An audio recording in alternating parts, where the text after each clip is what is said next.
সময় এখন নাহিদ রানার। বাংলাদেশের এই ফাস্ট বোলার এবার এপ্রিল মাসের জন্য আইসিসির মাস সেরা খেলোয়াড় নির্বাচিত হয়েছেন। গত এপ্রিলে ঘরের মাঠে নিউজিল্যান্ডের বিপক্ষে 3 ওয়ানডে খেলে উইকেট নেন 8টি। ওই পারফরম্যান্সই তাকে মাস সেরা বানিয়েছে। এই সিরিজের আগে ও পরে নাহিদ রানা পারফর্ম করেছেন।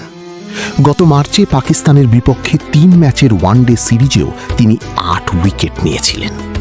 এরপর সর্বশেষ পাকিস্তানের বিপক্ষে মিরপুর টেস্টের দ্বিতীয় ইনিংসে তিনি করেছেন ক্যারিয়ার সেরা বোলিং, নেন 40 রানে 5 উইকেট।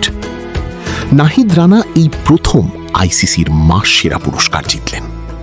গত বছরের এপ্রিলে অলরাউন্ডার মেহেদী হাসান মিরাজের পর বাংলাদেশের প্রথম পুরুষ খেলোয়াড় হিসেবে এই পুরস্কার জিতলেন নাহিদ রানা।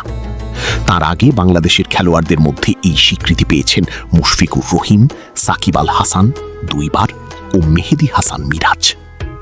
মাস সেরা নাহিদ রানা বলেন, নিউজিল্যান্ডের মতো বিশ্বমানের দলের বিপক্ষে ভালো পারফর্ম করে আইসিসির মাস সেরা খেলোয়াড় হতে পারাটা দারুণ এক অনুভূতি।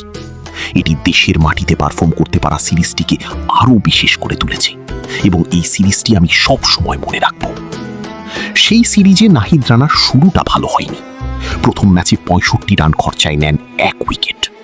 তবে দ্বিতীয় ওয়ানডেতেই তিনি ঘুরে দাঁড়ান এবং ওয়ানডে ক্যারিয়ারে দ্বিতীয়বারের মতো নেন 5 উইকেট। এর আগে চলতি বছরের মার্চে পাকিস্তানের বিপক্ষে তিনি প্রথমবার 5 উইকেট পেয়েছিলেন। নিউজিল্যান্ড সিরিজের শেষ ম্যাচে নাহিদ রানা নেন 2 উইকেট। সিরিজ সেরা খেলোয়াড়ও হন এই ফাস্ট বোলার। মেয়েদের মাস সেরা হয়েছেন দক্ষিণ আফ্রিকার লরা ভলফার্ট।